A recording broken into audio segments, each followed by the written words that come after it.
Actually magandang ano dito, mag-walking sa ano, sa paikot sa mount dahil ngayon so far ngayon kasi medyo malamig na dito. Although summer pa rin pero yung init hindi mo talaga siya maramdaman. Malamig na siya. So sa next natin video, ito yung ano, ikutin natin yung buong mountain. So ito yung ano, ito yung daanan niya paikot. Ito lang yung way na papunta doon sa isang place na parang siyang diversion na ano, diversion siya na puntahan. Kaya yun, akyat tayo dun sa ano, sa bundok again. So ito yung part 2 ng ano, part 2 ng video natin. So ngayon dadaanan ko yung isang ano, ruta na papunta dun sa taas, which is ito yung medyo mahirap dahil ano siya, sobrang direct yung ano, yung dadaanan. Kaya talagang masakit sa ano, sakit sa paa, nakahingal. Pero maganda siya in terms of talagang exercise yung hanap mo. Maganda siya. Ano siya? So bihira lang yung ano, dumadaan nung place na yon dahil talagang tirik siya. Although may hagdanan siya, medyo mahirap talaga lalo pag hindi ka sanay sa akyatan. Masakit sa ano, sakit sa tuhod, sakit sa paa.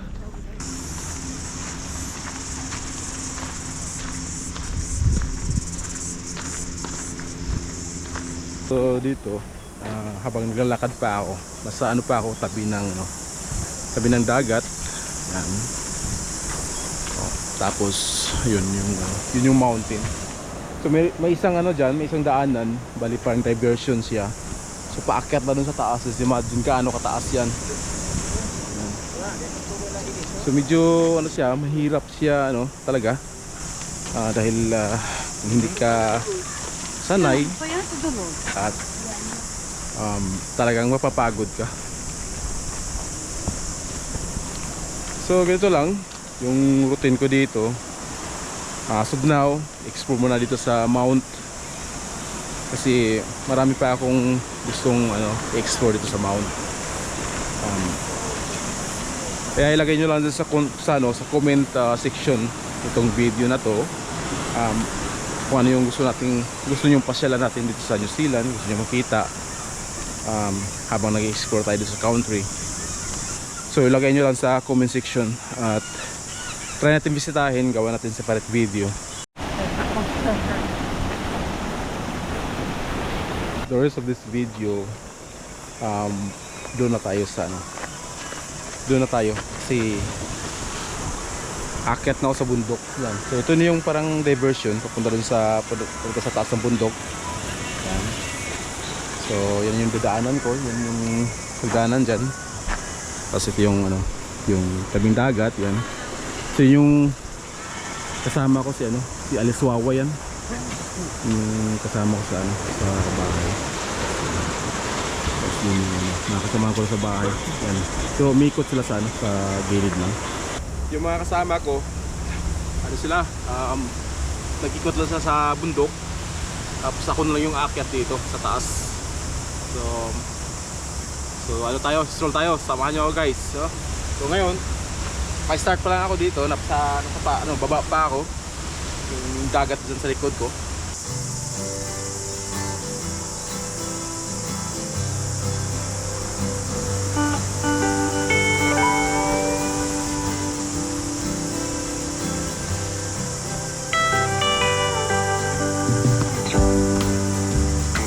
So ngayon, akyat tayo dito sa taas.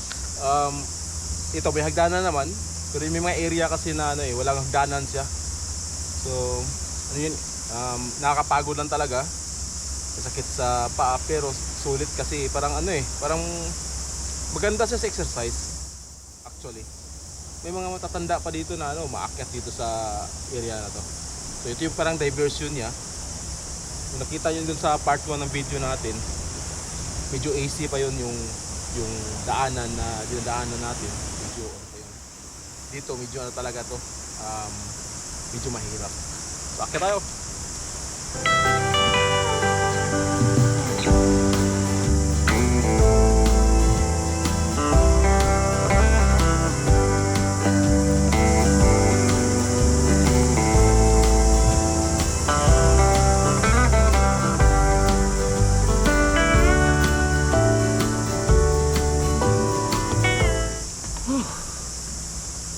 So, hindi ko alam kung ilang steps na ako eh.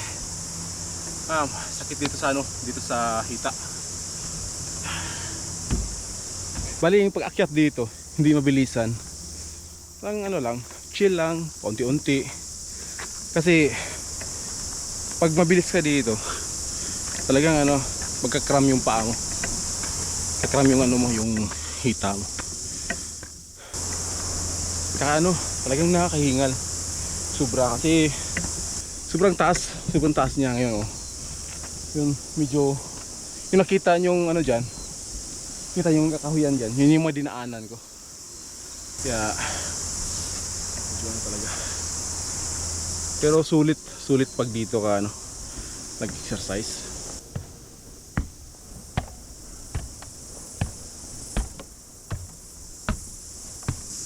Pahinga mo saglit.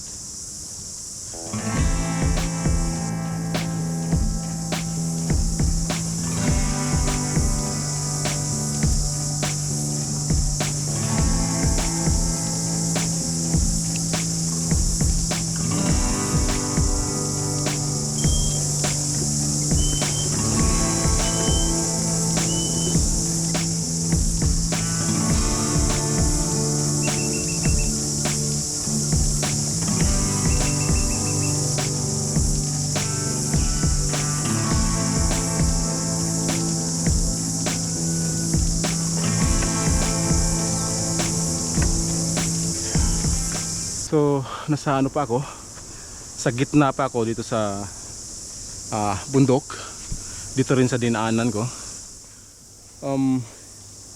Hindi ko alam kung ilang steps to eh, pero sobrang taas talaga, tsaka matarik siya. Pero yun yung dinaanan ko. So pag ganun siya, hindi siya pwede pag pag walang hagdanan. Dapat may hagdanan talaga.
Morning.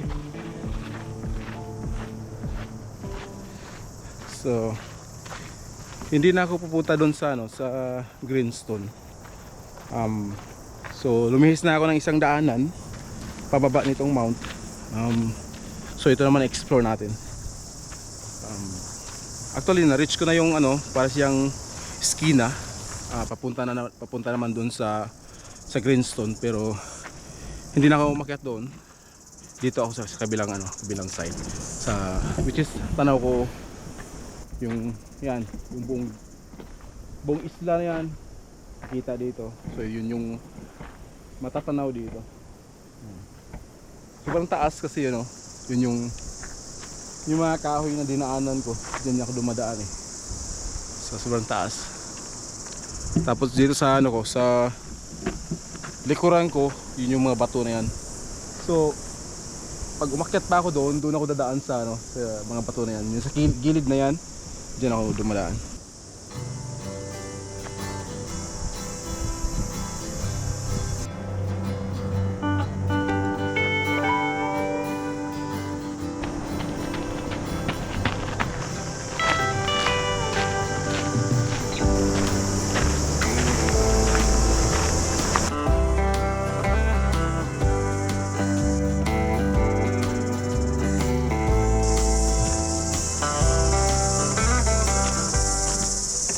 ano pang gusto nyong explore natin dito sa New Zealand, lagay nyo lang sa sa comment section itong video na to, at try nating gawa ng separate video.